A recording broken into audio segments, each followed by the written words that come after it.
tema pagi ini tentang GERD ya. GERD itu singkatan dari Gastroesophageal Reflux Disease. Disease itu penyakit. Gastro itu lambung, esophageal itu esophagus, reflux itu sesuatu yang berbalik atau naik.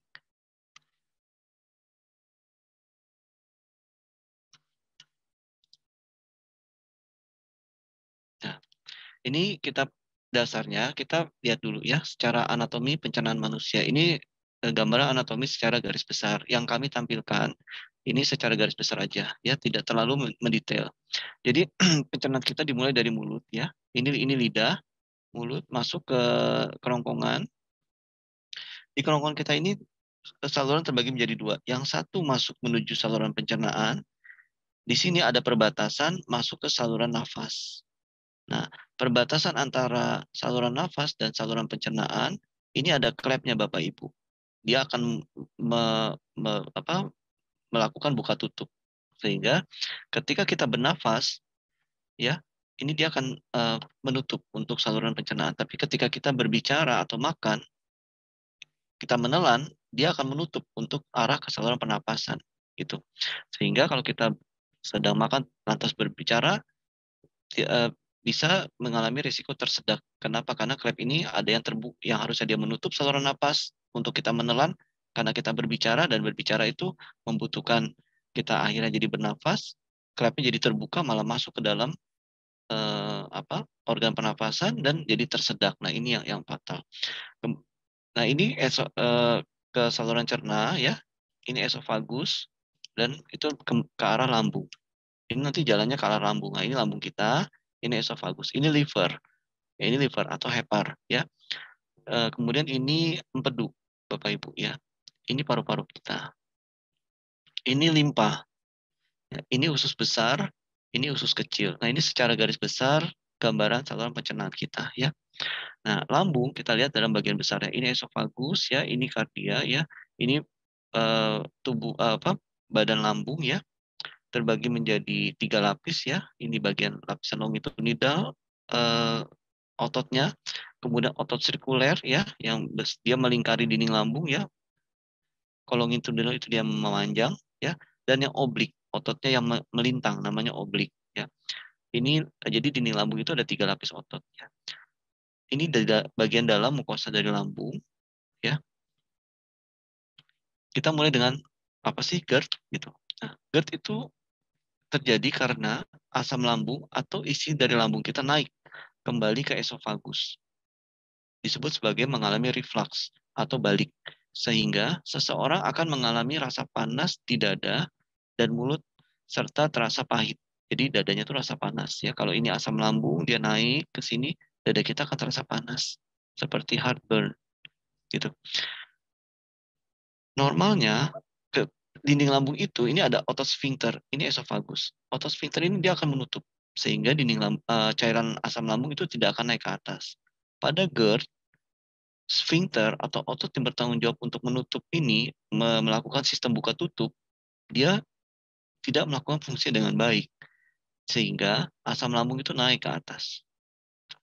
Disebut sebagai gastric reflux. Ya, yang ini yang normalnya dia menutup melalui otot sphincternya, namanya sphincter esofagus. Nah, ini dia nggak mau nutup sehingga asam lambung keluar. Nah, ini kalau kita perbesar gambarnya kira-kira seperti ini Bapak Ibu ya. Ini lower esophageal sphincter. Nah, ini maksudnya ini esofagus ya, lower itu bagian yang bawah, ini sphincter ya, ini ototnya, otot sphincternya. Nah, ini yang kuning ini asam lambung, dia naik ke atas, naik ke esofagus dan menyebabkan iritasi pada saluran esofagus. Esofagus itu saluran pencernaan yang menuju ke lambung. Nah, ini secara normal dia menutup Bapak Ibu. Pada GERD, dia nggak bisa menutup dengan sempurna, dia naik seperti yang tadi ya. Asam lambung naik ke kerongkongan, nah, sphincternya atau kaptupnya itu terbuka. Penyebabnya apa sih GERD? Ya, penyebabnya itu karena ototnya ini lemah. Yang harusnya dia kuat menutup, mencengkram, ya menutup itu.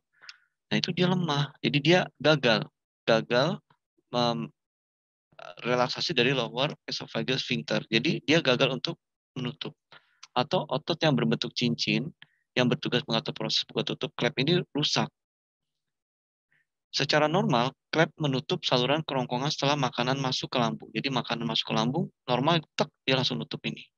Sehingga bila otot ini lemah, klep ini akan tetap terbuka. Jadi kalau ini ototnya di dalam sini, kalau dia lemah, ya dia lemah, maka klep ini akan terbuka dan membuat asam lambung naik ke atas.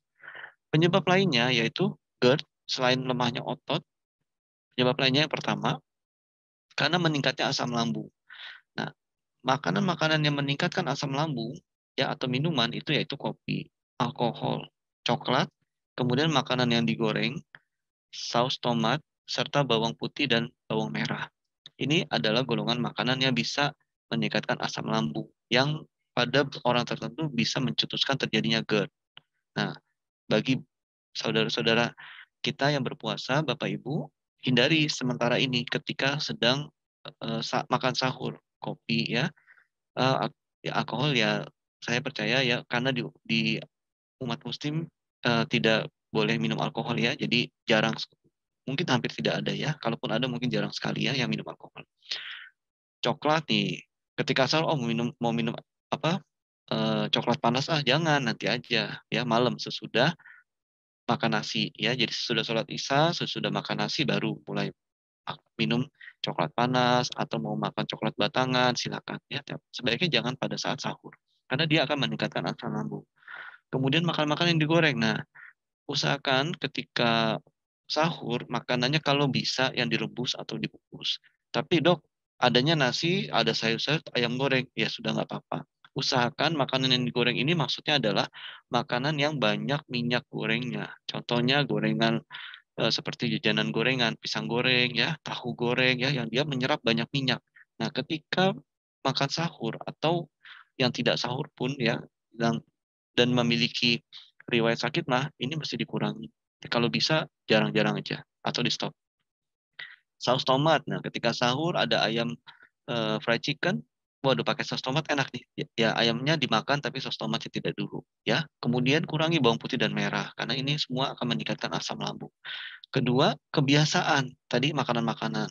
Faktor penyebab lain selain lemahnya otot sphincter, ya faktor lainnya adalah kebiasaan yang bisa memicu reflux, yaitu apa? Merokok. Nah, nanti kita bisa apa diskusi pada sesi tanya jawab. Kenapa kok merokok bisa memicu reflux? Apa hubungannya? Kemudian kebiasaan mengkonsumsi makanan 3 jam sebelum tidur. Loh, dok, aku habis sahur ya, ngantuk, tidur lagi. Itu bisa memicu GERD nggak? Bisa. Kenapa? Karena belum 3 jam kita sudah tidur. Kemudian kebiasaan yang memicu reflux adalah mengurangi porsi makan. Biasa makan 1 piring, ini makannya setengah piring aja atau sepertiga piring karena aku pingin diet. Nah, jangan ya, kalau bisa porsinya berkurang sedikit secara bertahap, jangan langsung drastis.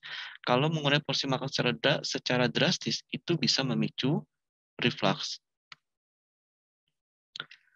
Nah, lantas kita cari lagi penyakit-penyakit yang menyebabkan terjadinya reflux atau ototnya ini jadi lemah. Yang harusnya si otot itu tugasnya dinutup. Sistem buka tutup ini tidak bisa terjadi dengan baik karena ototnya melemah. Bisa juga Bapak Ibu disebabkan oleh penyakit-penyakit lain atau gangguan kesehatan lainnya. Ya, kebiasaannya udah bagus ya. Dok, saya makan sahurnya jam 3. Oke, bagus ya. Terus saya tidur lagi jam 5 ya, kurang lebih hampir 2 jam kan ya nggak apa-apa. Itu masih lebih mending ketimbang habis makan dalam waktu 20 menit langsung tidur. Nah, itu bisa memicu GERD. Kemudian penyakit-penyakit apa aja sih yang bisa memicu lemahnya si otot sphincter ini ya? Yaitu obesitas pada orang gemuk ya. Usahakan Bapak Ibu jaga jangan sampai dirinya mengalami obesitas. Wanita hamil ini lemah, otot ininya lemah sehingga bisa memicu GERD. Sering kan pada hamil-hamil muda selain pengaruh hormon ya juga pada kehamilan muda orangnya tuh muntah-muntah ya jangankan makan, minum seteguk 2 teguk aja, terutama kehamilan muda ya, disebut sebagai hiperemesis gravidarum.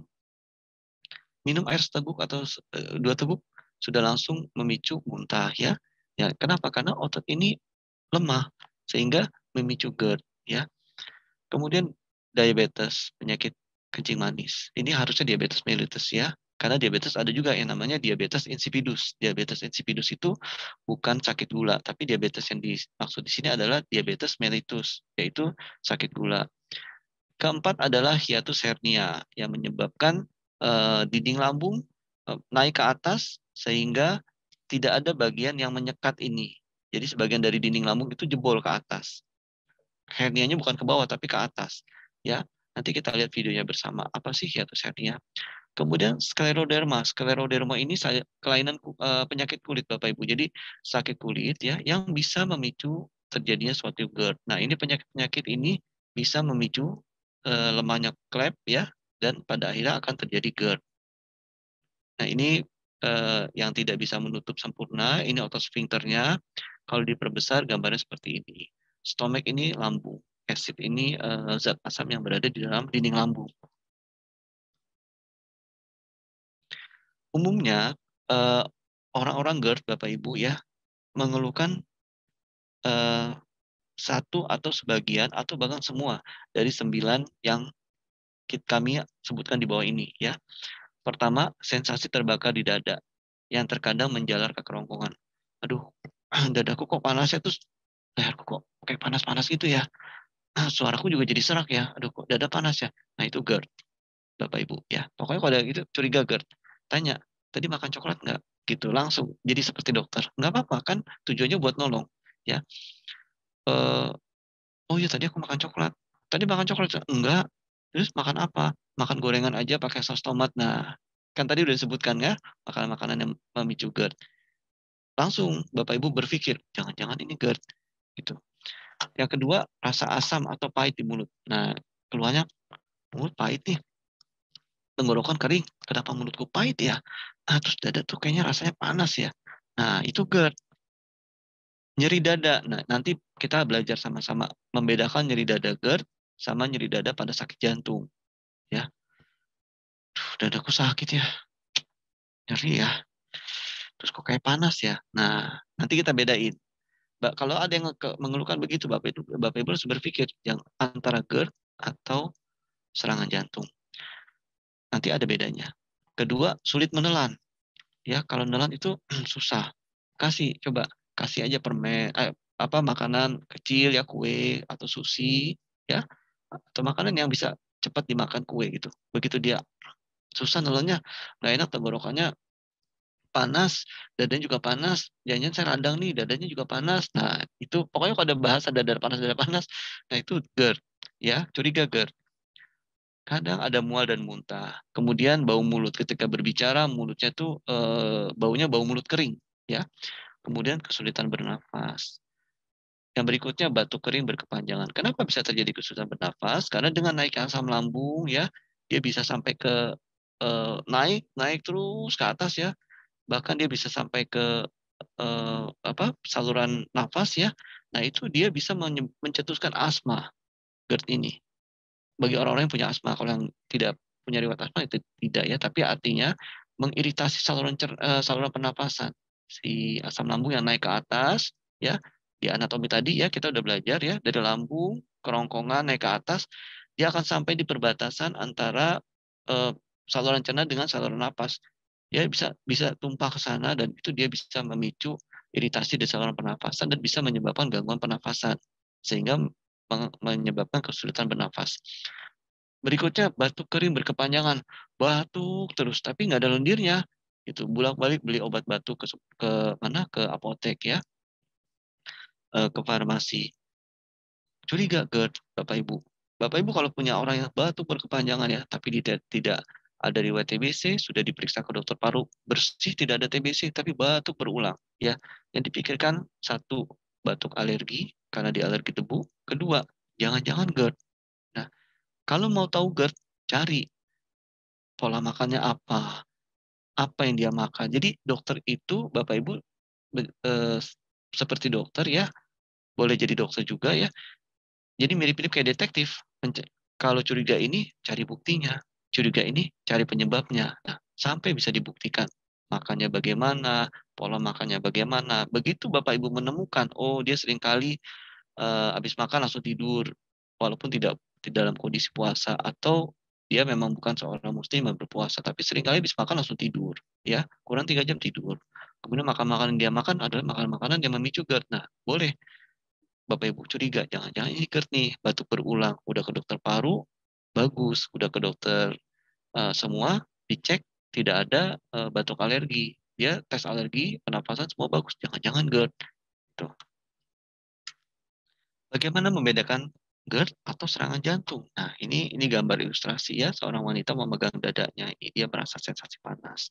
Ini ilustrasi dokter sedang memeriksakan, mendengarkan, ini lokasi paru-paru ya. Kalau ini paru-paru, kalau dia turun sedikit ke bawah sini adalah lokasi jantung. Nah, ini Bapak Ibu, apa sih bedanya GERD dengan nyeri jantung? Ketika orang megang dada, aduh dadaku panas nih. Jangan langsung tembak GERD ya. Bisa juga dia itu serangan jantung. Nah, itu malah lebih fatal. Bedanya apa? Tanya, rasanya terbakar apa tertekan? Kalau dia bilang rasa terbakar, oh ini GERD. Berarti GERD itu rasanya terbakar di dada, panas kayak ada apinya di dalam nih. Aduh, panas banget kayak dibakar. Nah, itu GERD.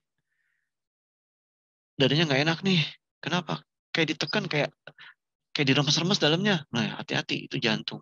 Langsung bawa ke rumah sakit yang memiliki fasilitas jantung. Kalau di Jakarta udah nggak usah kemana-mana, langsung harapan kita.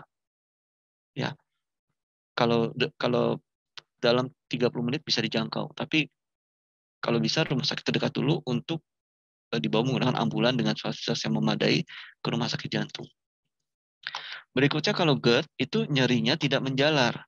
Kalau jantung ya nyerinya menjalar Bapak Ibu. Tanya lagi, sakit dadanya kayak diremes-remes sampai ke belakang nggak? Tembus nggak? Iya, sampai ke punggung nih. Terus apa? Kok tangan rasanya kram ya? Aduh, tangan tuh kayak kaku ya, kayak nggak enak gitu deh, kayak kayak pegel. Nah itu hati-hati, itu serangan jantung Bapak Ibu ya. Nah kalau GERD dia nyeri dada doang, nggak ada tembus ke belakang, tangannya nggak ada kram-kram, tangan kiri maksudnya ya. Itu beda yang kedua. Beda yang ketiga ya, kalau GERD itu nyerinya sehabis makan. Kemudian begitu dia berbaring bertambah nyeri ya. Kalau serangan jantung nyerinya timbulnya tiba-tiba. Ya bisa lagi kerja tiba-tiba gitu. Atau lagi aktivitas, angkat-angkat buku, ya naruh buku ke atas lemari, ya, atau sedang rapat, sedang presentasi tiba-tiba megang dada. Nah, sedang beraktivitas ringan maupun berat, timbul nyeri dada. Hati-hati, itu serangan jantung. Kalau GERD, ya, dia habis makan nyerinya. Kemudian Bapak Ibu kasih obat mah. Obat mah itu antasida yang paling umum dijumpai ya. Obatnya warnanya bentuknya tablet, warnanya hijau. Ada juga antasida sirup ya, dia warna putih. Ada juga antasida dengan merek-merek dagangan tertentu dengan logo dan warnanya dominan hijau ya. Dengan nama paten yang biasa ditemui di minimarket atau di warung ya. Kalau di Bapak Ibu kasih itu dan dia tunggu kira-kira setengah jam, enakan, yang tablet dikunyah, kasih dua, mendingan, agak enakan sih, agak mulai adem, nah itu berarti dia GERD. Tapi kalau dikasih obat mah, enggak masih, iya sakit dadanya gimana? Aduh kayak ditekan nih, nggak enak, nah itu jantung, ya. Kalau ini beda, kalau GERD cukup cari beberapa bagian ini aja. Kalau sama sekali tidak ada nyeri dada, tidak ada yang dari bagian-bagian, udah curiga serangan jantung ya. Jadi Bapak Ibu di sini udah bisa secara singkat mendiagnosa seorang yang GERD ya, dan itu sangat membantu walaupun nggak harus jadi dokter dulu ya. Tapi Bapak Ibu itu bisa sangat membantu. Kenapa? Bisa dari sisi time ya. Serangan jantung itu sangat tertolong bukan karena fasilitas atau bukan karena dokter yang ahli dan terhebat di dunia, tapi pertolongan pertama yang tepat dan cepat itu yang akan menyelamatkan pasien. Ya, kalau Bapak Ibu bisa segera mendiagnosa, ya itu akan sangat memberi manfaat bagi orang-orang di sekitar Bapak Ibu. Ya seperti moto Supabuya memberi manfaat. Lantas pemeriksaan penunjang untuk GERD tadi pemeriksaan fisik ya kita lihat dari gejalanya ya. Kemudian pemeriksaan penunjang. Penunjang itu pemeriksaan-pemeriksaan yang dilakukan di laboratorium, di instalasi radiologi atau eh, di rumah sakit di bagian radiologinya. Ya, kalau di lab ya dilakukan pemeriksaan jumlah asam lambung disebut sebagai ambulatory acid test, yaitu yang dinilai adalah kadar pH dari lambung. Tujuannya untuk menilai jumlah asam lambung selama 24 jam. Namanya pemeriksaan ambulatory acid test atau bahasa Indonesianya periksa jumlah asam lambung lah, udah gitu gak bahasa gampangnya ya. Karena saya bahasa Inggrisnya nggak jago ya. untuk mengetahui seberapa sering dan lama proses naiknya asam lambung. Jadi pemeriksaan jumlah asam lambung itu untuk tahu dalam 24 jam berapa sih sering naiknya asam lambung. Kemudian jumlahnya naik itu berapa banyak gitu. Nah, itu namanya pemeriksaan jumlah asam lambung. Pemeriksaan berikutnya adalah pemeriksaan radiologi barium Mil.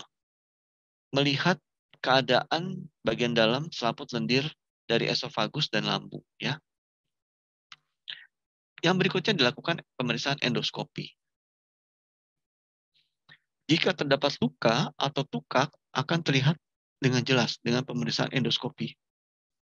Bapak Ibu, orang-orang di endoskopi itu ya, eh, bagi Bapak Ibu yang ada di sini bolak-balik sering sakit mah, bolak-balik nggak enak, bolak-balik mulutnya pahit ya, endoskopin aja ke dokter, minta di endoskopi ya.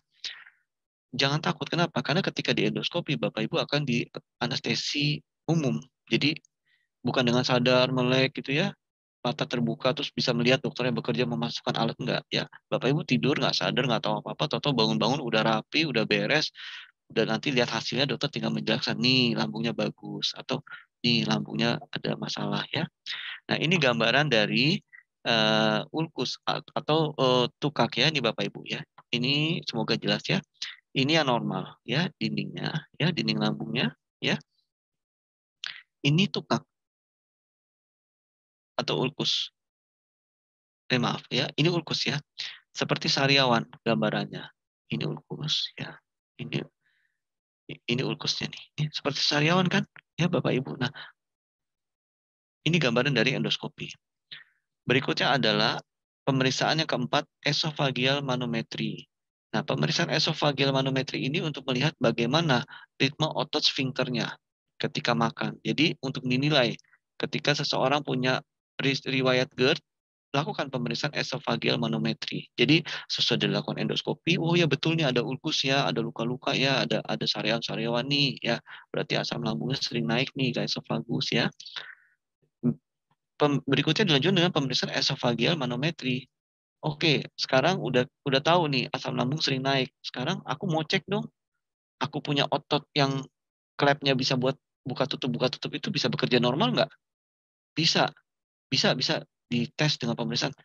Namanya pemeriksaan apa? Nah ini namanya esophageal manometri ya, dia akan menilai ya untuk si pintu buka tutupnya. Gambaran hasil endoskopi dari esofagitis ya, esofagus ya. Ini esofagus nih Bapak Ibu ya, ini bagian atas lambung. Esofagitis terbagi menjadi 4 grade. Grade A, B, C, D. A yang paling ringan ya, D yang paling berat ya. Kita lihat sama-sama ya. Yang grade A dari samping ini gambaran dinding esofagus ya. Ini esofagus di Bapak Ibu ya, esofagus ini ke atas. Ini seperti parit-parit ya. Ini gambarannya nih ya, yang seperti parit-parit itu tadi nih ini ya. Ini yang seperti parit-parit itu ya. Nih ya. Ini lagi ya. Ini kita lihat dari samping. Kalau tadi kan kita lihat seperti ini ya penampangnya ya. Nah, grade A itu ada luka ya sedikit tapi tidak sampai naik ke atas di paritnya. Lukanya dikit aja di paritnya. Kalau kita lihat penampang dari teropongnya seperti ini. Ada luka sedikit. Tapi masih di sekitar dari mulut esofagus ini. Ya, mulut esofagus dengan gaster dengan lambung. Ya, lukanya nggak jauh-jauh gitu dari mulut untuk masuk ke dinding lambung. Yang grade B lukanya makin jauh. Nih, dibedakan Bapak Ibu, ini lukanya masih di sini aja. Nah, begitu lukanya udah naik ya, ini yang grade B. Cara bedanya gitu nih. Ini penampang dari seolah-olah kita masuk ke salurannya, ini penampang dari samping ya. Gambarannya seperti ini. Kalau dibesar seperti ini yang grade A. Yang B lukanya semakin jauh jalannya ya, makin naik ke atas perdarahannya ya. Ini yang grade B. Kalau penampang dari samping seperti ini yang diperbesar. Ini kalau kita lihat melalui teropong, tuh beda ya. Ini ya ini masih sedikit ya. Ini dia udah naik. Ini masih sedikit di sini. Ini dia sudah naik. Nah, yang grade C semakin banyak yang luka, kemudian dia juga naik ya. Nih Bapak Ibu. Yang luka bukan cuma 1 2 tapi udah 3 ya. Udah naik. Kemudian perdarahannya sudah lebih banyak. sehingga terjadi rembesan keluar dari paritnya. Ini yang kecil-kecil ini paritnya, ini parit-parit di esofagus ya. Ini keluar dari paritnya Bapak Ibu, rembes. Nah, oh ini grade C. Kalau grade D, rembesannya makin banyak. Itu bedanya ya. Jadi lukanya yang luka memanjangnya lebih dari udah makin banyak itu grade C disertai rembesan. Rembesannya makin banyak, wah udah itu grade D. Itu. Gambarannya seperti ini. Kalau kita masuk ke salurannya, nah ini yang grade C, ini yang grade D ya. Semua jelas ya sampai di sini, nanti slide akan diberikan ke Bapak founder dan nanti akan dibagikan ke masing-masing para leader. Kita lanjut ya. Bagaimana manajemen atau mengatasi GERD ya? Pertama, kita kurangi berat badan dengan modifikasi pola hidup dulu ya. Jangan langsung berpikir obat. Kurangi berat badan. Kemudian elevate head of bed. Ini maksudnya ketika tidur ya, posisi posisi apa kepala sedikit lebih tinggi daripada perut kita ya. Jadi cari bantal yang agak sedikit lebih tinggi. Nggak usah sampai 2 bantal, jangan nanti lehernya mengalami apa kaku otot-otot lehernya. Jadi sedikit lebih tinggi ya. Jadi bantalnya atau di leher agak di bawah leher di pundaknya tambahin bantal sedikit, bantal kecil, bantal bayi. Jadi atasnya bantal agak tinggi di kepala kita, nah yang di pundak kita ya, yang di leher kita masukin bantal bayi. Jadi tidak terlalu nekuk seperti ini ya, tapi posisi agak tinggi begini. Begitu Bapak Ibu ya. Stop merokok ya, karena merokok itu bisa memicu lemahnya otot dari sphincter esofagus yang berfungsi sebagai pengatur sistem buka tutup supaya asam lambung tidak naik ke atas. Kemudian mengurangi ya makanan-makanan yang merangsang asam lambung ya, avoid reflux promoting agents ya. Jadi bagi makanan-makanan yang merangsang asam lambung. Contohnya alkohol ya, kopi ya, kafein ya. Kemudian beberapa makanan-makanan lainnya ya, coklat, seperti tadi disebutkan bawang putih, bawang merah ya, gorengan ya. Berikutnya eat small meals ya, modifikasinya eat small meals, no late meals dan reduce fat. Eat small meals maksudnya makanlah makanan-makanan yang jangan besar-besar ya, makanan-makanan ringan maksudnya. Maksudnya snack-snack ya, sering ya, tapi nggak usah banyak-banyak ya. No late meals. Kalau sudah waktunya makan, jangan telat-telat banget ya. Waktu makan jam 12, makan siangnya jam 3, jam setengah 4, jangan ya. Nanti itu bisa memicu GERD. Makan siang umumnya jam 12, umumnya ya. Telat-telat sedikit ya sudah setengah 2. Maksimalkan jam 2 deh. Gitu. Sebenarnya setengah 2 itu udah maksimal ya. Toleransi lagi jam 2. Jangan lewat dari jam 2. Kalau mau lebih bagus sebelum jam setengah 2 udah makan siang ya. Nah ini adalah modifikasi perbaikan pola hidup kita untuk mencegah GERD Bapak Ibu. Kemudian makan makanan yang perlu dihindari oleh orang-orang yang menderita GERD. Ya, ini sepertinya bahasa Malaysia ya, 7 makanan yang perlu dielak oleh pesakit GERD ya. Coklat, kafein ya, saus tomat ya, alkohol ya, jarang ya dari kita, budaya Indonesia jarang ya yang minum alkohol ya. Kalau makanan yang berkarbonasi, minuman berkarbonasi itu contohnya bersoda ya, minum-minuman yang bersoda ya dengan merek-merek tertentu ya. Kemudian buah-buahan yang tinggi asam, contohnya lemon ya, jeruk sankis ya, high fat meats, daging-daging. Jadi kalau Bapak Ibu makan steak, pilihlah steak yang rendah lemak, atau makan rendang ya, pilihlah dagingnya yang tidak ada lemaknya ya. High fat meats ya, contohnya nih ya, kalau makan steak yang sirloin, nah jangan pilih tenderloin atau bertanya pada petugasnya yang tidak ada lemaknya yang mana gitu ya. Kemudian min ya, ini stop ya, nggak boleh ya. Bawang putih juga keju ya, sarapan pagi ataupun yang makan sahur, hindari makanan-makanan ini ya yang bisa memicu GERD. Nah sekarang kita Bapak Ibu tadi udah belajar apa sih anatominya, kemudian GERD itu apa sih pengertiannya, kemudian kok bisa jadi GERD, kemudian makanan-makanan yang memicu GERD apa, kebiasaan-kebiasaan yang memicu GERD itu apa, kemudian modifikasi pola hidup itu bagaimana supaya tidak terjadi GERD. Nah, sekarang Bapak Ibu bagaimana mengobatinya. Nah, ya, udah lengkap jadi dokter ya. Pertama, berikan antasida. Kedua, H2 blocker. H2 blocker ini Bapak Ibu ya dikenal dengan nama ranitidin. Ketiga, obat-obat golongan PPI atau singkatan dari proton pump inhibitor. Obat-obat proton pump inhibitor yang ada di rumah Bapak Ibu itu yang namanya omeprazol, esomeprazol, lansoprazol ya, tulisannya omeprazole atau pakai Z ya, pakai zebra. Lansoprazole. Maaf, lanso pakai S, pakai Sierra, maaf. Lansoprazole. Nah, itu obat-obat golongan PPI.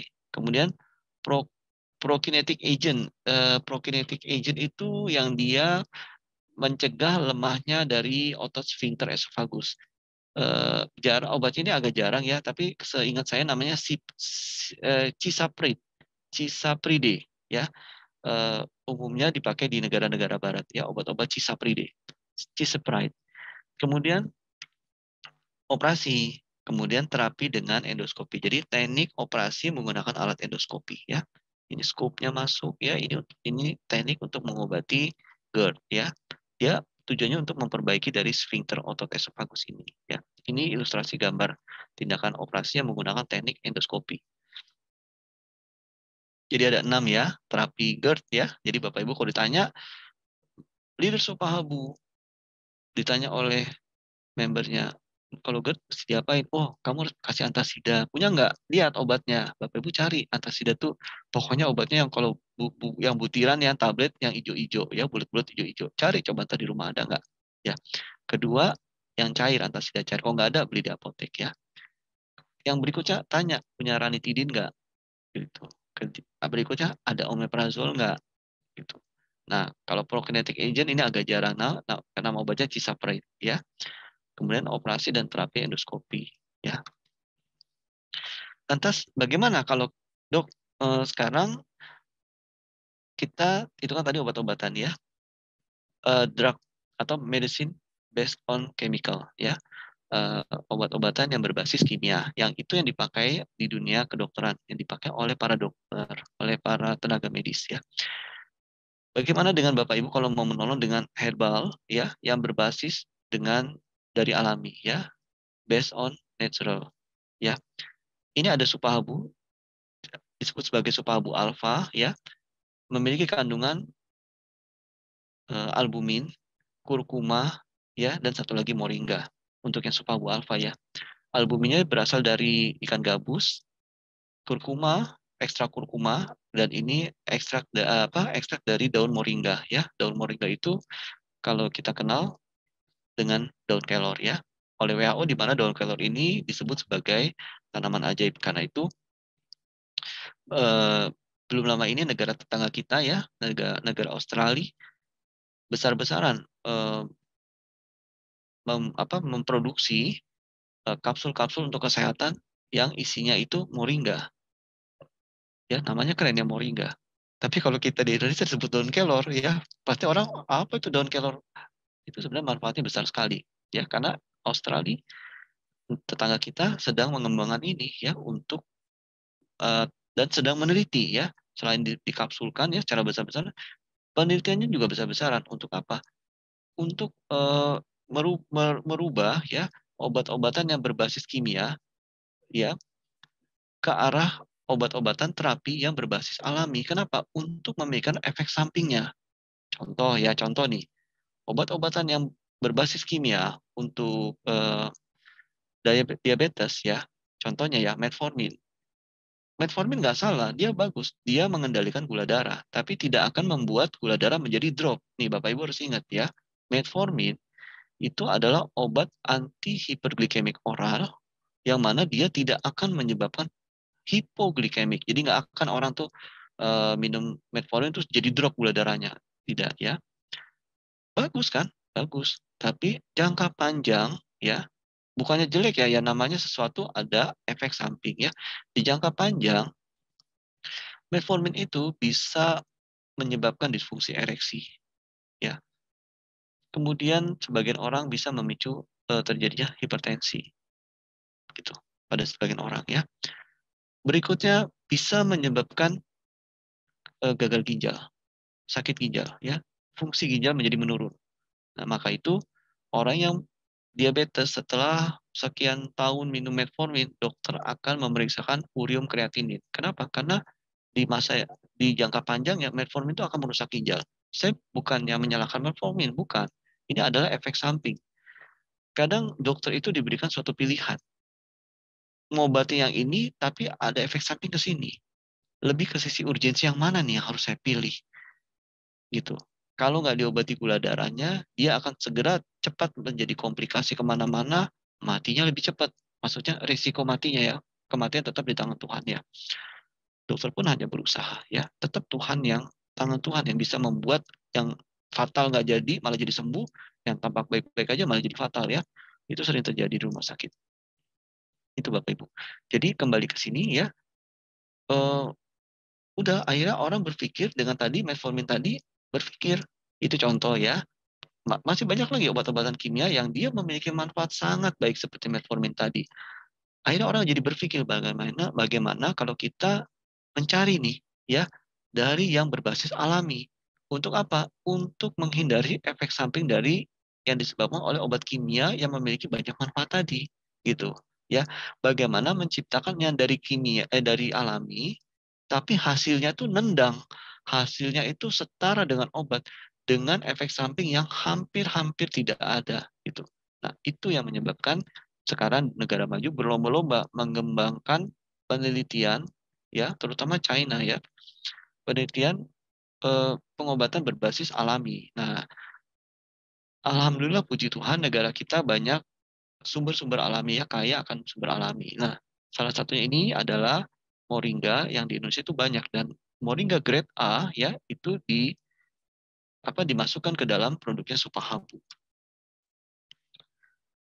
Ini isinya Supahabu yang tadi kami sebutkan ya, ekstra Canas striata, albumin yang dari ikan gabus, ekstra kurkuma, kemudian ekstrak dari Moringa oleifera. Semua ini grade A dan sudah ada Badan POM ya, sudah berlabel halal ya, artinya sudah diperiksa ya, memang isinya halal, terutama kapsulnya ya, tidak mengandung gelatin dari hewan yang bagi umat muslim tidak boleh ya.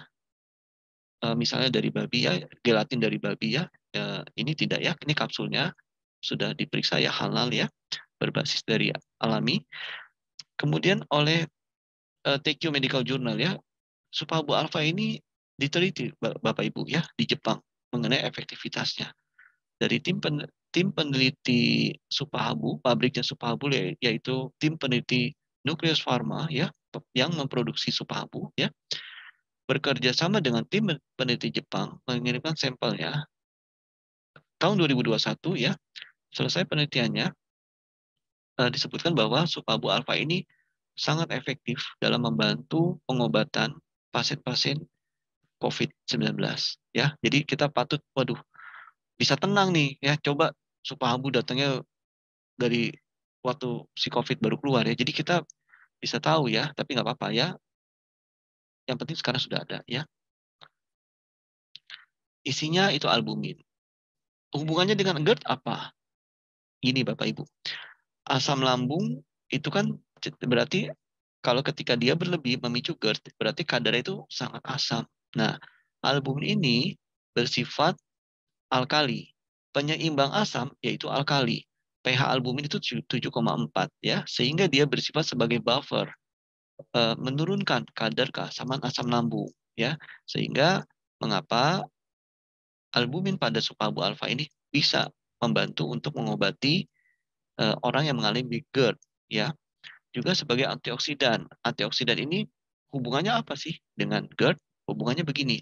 Pada orang-orang yang merokok itu bisa melemahkan otot sphincter, otot yang tadi yang tujuannya menjaga sistem buka tutup pada esofagus. Itu dirusak itu kemampuan si otot itu oleh apa? Oleh rokok. Nah, racun-racun rokok itu dibuang, dinetralisir oleh antioksidan. Salah satu antioksidan yaitu yang paling baik adalah high antioksidan yang terdapat pada Supahabu ya. Itu dia bisa menetralisir racun sehingga kerusakan dari otot sphincter tadi secara pelan-pelan bisa diperbaiki dan dia akan kembali bisa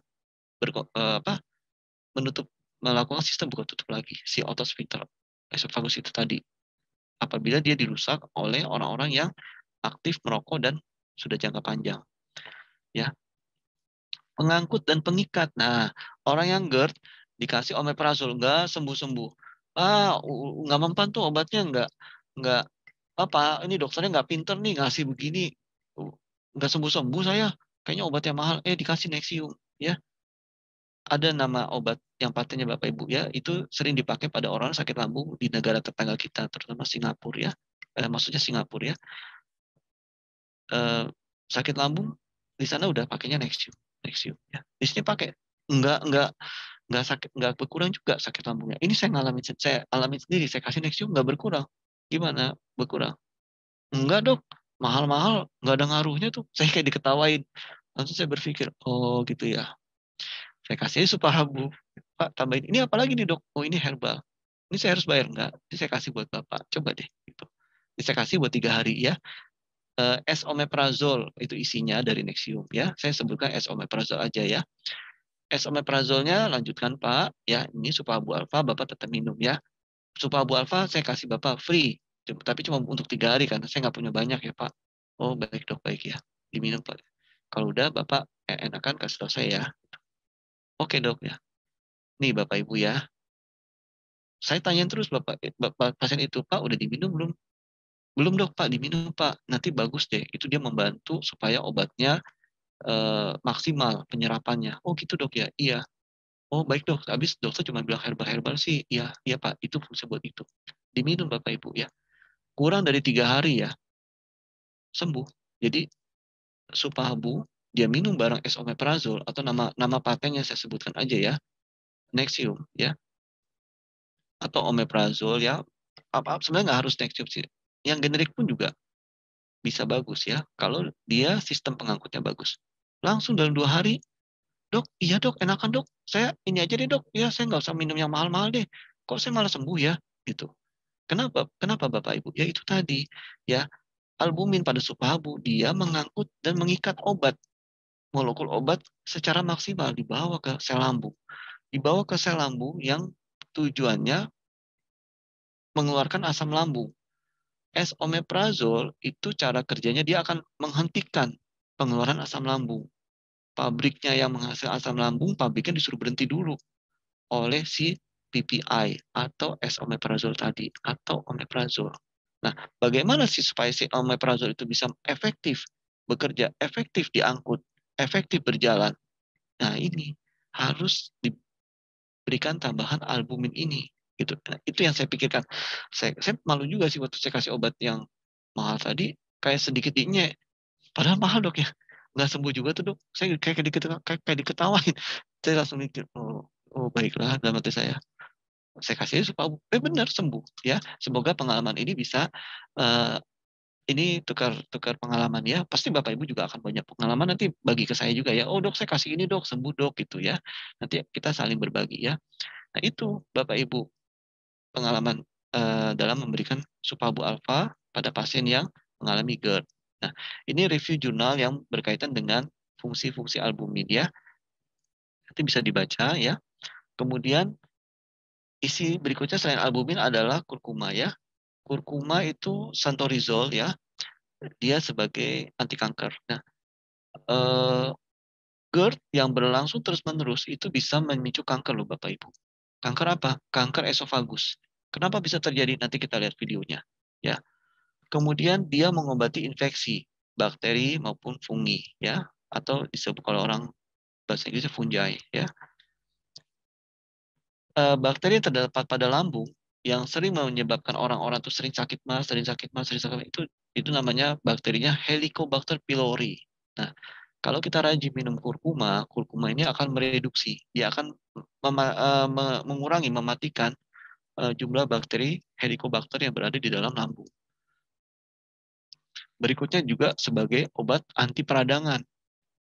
Kita lihat tadi ya, gambar endoskopi yang ada ulkus ya, tadi ada peradangan pada lambung. Nah, itu bisa diredakan dengan kurkuma ini. Ya, ini agak lama ya. Saya kupas. Kenapa sih harus pakai Supahabu? Nah, supaya Bapak Ibu ketika nanti ditanya oleh membernya, nggak sekedar pakai Supahabu Alfa. Dosisnya berapa? 3 kali 2. Emang dia bisa ngapain? Nggak tahu. Nah, jangan ya. Ya, pokoknya minum aja kata dokter Oscar, dokter Oi suruhnya begitu. Kata leader saya pokoknya begitu. Pokoknya kata testimoni sembuh deh. Wah, jangan ya. Leader Supahabu, member Supahabu harus bisa menjelaskan, oh ini karena dia mengandung albumin. Albuminnya itu salah satunya dia menetralisir asam lambung. Kemudian dia juga bisa memaksimalkan fungsi dari obat mah yang kamu punya. Kamu punya obat mahnya mana? Coba saya lihat. Tuh, kan udah seperti dokter kan? Ya. Nah ini ada omeprazol, ini udah tepat nih. Oh iya, saya dikasih itu tuh mau dokter tapi nggak sembuh-sembuh. Iya, mungkin karena yang ngebawa obatnya itu nggak ada atau kurang. Nah, yang bisa membawa obat ini supaya maksimal albumin. Nah, di dalam semua buah alfa ini ada albuminnya. Minum dulu deh, udah nggak usah ngeyel dulu, minum dulu, cobain deh. Itu sembuh kok, insya Allah sembuh ya. Atau kalau ini ya, coba minum dulu deh, jangan berdebat dulu. Ternyata sembuh. Nah, efeknya akan luar biasa. Bapak Ibu akan dipercaya gitu. Nggak sekedar menawarkan, tapi mengerti. Oh, jalannya bagaimana gitu ya. Berikutnya, nah ini moringa ya. Penyebab naiknya asam lambung salah satunya psikosomatik ya. Asam lambung naik ya bisa memicu ke orang yang stres ya. Stres karena berbagai macam sebab berbagai masalah yang melatar belakang ya. Nah, ini dia moringa ini salah satunya bisa sebagai antidepresan. Antidepresan yang tidak menyebabkan ketergantungan, yang tidak menyebabkan otak menjadi lemot ya. Nanti ini bisa dibaca lagi ya. Ini banyak bisa memperbaiki konstipasi nih Bapak Ibu ya. Yang tidak tiap hari buang air besar. Siapa? Coba. Nah, minum moringa ini ya. Ini ada di dalam Supabu Alfa ya. Nanti bisa dibaca lagi. Kalau saya sebutkan satu persatu nanti waktu terlalu lama ya. Nanti bisa dibaca pelan-pelan ya. Oh, ini masih sama ya yang tadi ya. Perkembangan obat modern dengan bahan dasar alami ya. Jadi kenapa Supabu kok isinya kenapa nggak moringa aja? Kenapa nggak isinya cuma kurkuma aja? Kok nggak albumin aja dok? Ya lebih baik adalah poliherbal. Kenapa? Supaya memperbaiki suatu kondisi penyakit dari berbagai sisi. Ibaratnya kayak dikepung. Ya contoh nih, sebuah rumah di dalamnya ada teroris. Masuknya lewat depan, terorisnya kabur lewat belakang. Tapi kalau dikepung dari depan, kanan kiri belakang dari atas dikepung dari helikopter mau kabur kemana ya gali-gali tanah nggak sempet ya cuma waktu hitungan detik nggak keluar di bom gitu ya nah kira-kira seperti itu bahasa ngebayangin yang paling gampang ya jadi saya waktu kuliah tuh bayangin kalau dosen ngomong tuh bayangin jadi biar ingat ya tuh jadi polyherbal ya tujuannya dimasukkan beberapa satu atau dua atau lebih dari dua macam herbal tujuannya untuk memperbaiki suatu penyakit dari berbagai aspek, dari berbagai sisi, memperbaiki selnya, ya, kemudian memperbaiki kadar gulanya, memperbaiki kadar kolesterolnya, yang itu semua nanti pada ujungnya akan memberikan kesembuhan lebih cepat. Karena tubuh kita tidak berdiri sendiri, jantung jalan sendiri, ya, usus, jantung, lu kan tujuannya memompa darah, gue nggak ada urusan ya, gue urusan pencernaan ya. Enggak, semua adalah berkolaborasi, merupakan suatu sistem yang saling berkaitan. Nah, karena itulah diciptakan poliherbal supaya mengobati suatu penyakit, suatu gangguan, nggak cuma dari satu sisi, tapi dikepung dari berbagai sisi, sehingga penyembuhannya lebih cepat, penyembuhannya lebih komprehensif, dan hasil yang didapat pun juga akan lebih baik. Ya, sekian Bapak Ibu ya, Supabu ini kalau bahasa Jepangnya mungkin arigato gozaimasu ya. Terima kasih atas waktunya Pak Surato. Saya izin untuk nonton film bersama. Apa masih memungkinkan? Silakan dok. Ya, ya, terima kasih.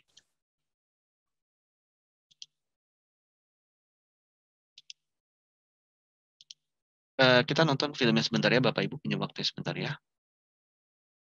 Muscular tube that leads to your stomach. Nah, ini ya esofagus, saya jelaskan sebentar. Stomach ini lambung ya, yang bikin Supabu nukleus farma ya Bapak Ibu. Ini adalah makanan ya, ini bukan kotoran ya, ini makanan. Makanan yang kita kunyah ya, dan bentuknya seperti ini ya. Jadi dari kerongkongan masuk ya, ini udah di esofagus, ini sphincter otot esofagus ya. Nah, ini dinding lambung. Nah, ini kita lihat bagaimana jalannya makanan masuk kemudian kok terjadi GERD ya. Your esophagus has a ring of muscle at the end called the lower esophageal sphincter. It opens to let food into your stomach. Normally, it stays closed to prevent stomach contents from going back up into your esophagus.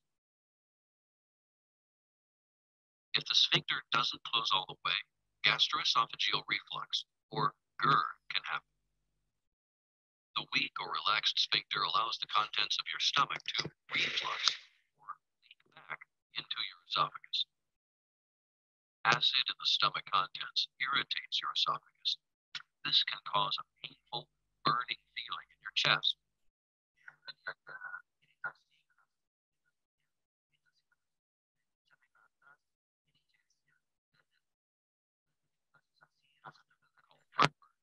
Or acid indigestion. It's common to have gastroesophageal reflux once in a while. However, if it happens more than twice a week for a few weeks, you may have a more serious condition called gastroesophageal reflux disease. Nah, ini maksudnya kalau dalam 1 minggu sering mengalami keluhan sakit-sakit mah ya, bahkan dalam 1 bulan ya ini minggu pertama, minggu kedua, minggu ketiga, minggu keempat ya. Minggu pertama 3 kali keluhannya, minggu kedua 3 kali, minggu keempat lebih banyak 4 kali keluhannya, minggu keempatnya 4 kali juga keluhannya. Nah, 5 kali bahkan keluhannya ya. Nah, kalau ada keluhan sakit mah sering muncul seperti ini, patut dicurigai adalah GERD. Also known as GERD.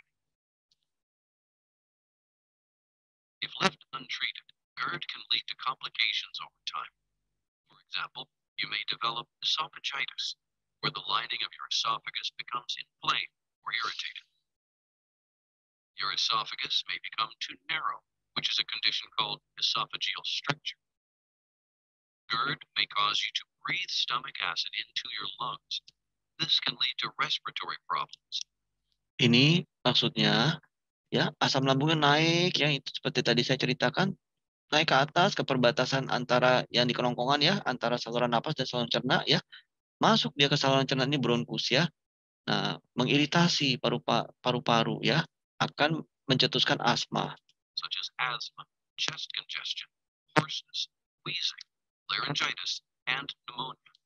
Nah, chest congestion, makanya kalau ada orang bilang, "Dok, apakah GERD itu bisa memicu sakit jantung?" Bisa ya, karena asam lambungnya naik, masuk ke kerongkongan ya, masuk saluran napas, dia bisa mencetuskan chest congestion ya.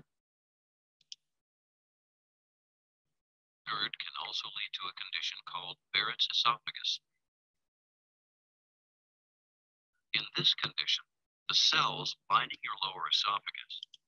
Nah, ini dinding esofagus kita, kalau kita lihat dari samping, normalnya seperti ini. Pada orang yang sering mengalami esofagitis atau peradangan pada esofagus, ya, karena si GERD-nya itu si asam lambungnya naik, lapisan dinding dalam dari esofagus atau disebut sebagai lapisan epitel, ya ini namanya epitel dari esofagus, dia berubah bentuknya menjadi begini. Ini bentuk seperti usus halus, gitu. Karena sering mengalami peradangan. Nah, ini bisa memicu kanker, ya. Kanker apa? Kanker esofagus. Are replaced with cells similar to those in your intestine. This may increase your risk for developing cancer in your esophagus. Common causes of GERD include being pregnant or overweight, which puts pressure on your abdomen, smoking, certain medications, such as those that treat allergies, high blood pressure, and depression, and a hiatal hernia. A hiatal hernia is a condition where the upper part of your stomach moves up through an opening in your diaphragm. This makes it easier for stomach acid to come up into your esophagus. Ini disebut hiatus hernia. Jadi ini diafragma ya, yang membatasi antara paru-paru kita. Ini paru-paru kita di atas, ini diafragma. Ini paru-paru ya, ini diafragma. Diafragma, di bawah diafragma ini ada lambung. Nah, karena diafragmanya jebol, sebagian dari lambung naik ke atas, Bapak Ibu, naik ke atas. Nah, kejepit. Nah, itu mencetuskan, itu disebut sebagai hiatal hernia, dan itu akan mencetuskan terjadinya GERD. The most common symptom of GERD is heartburn. Other symptoms include nausea, problem swallowing, bad breath, hoarseness, sore throat, and bringing food back up, called regurgitation.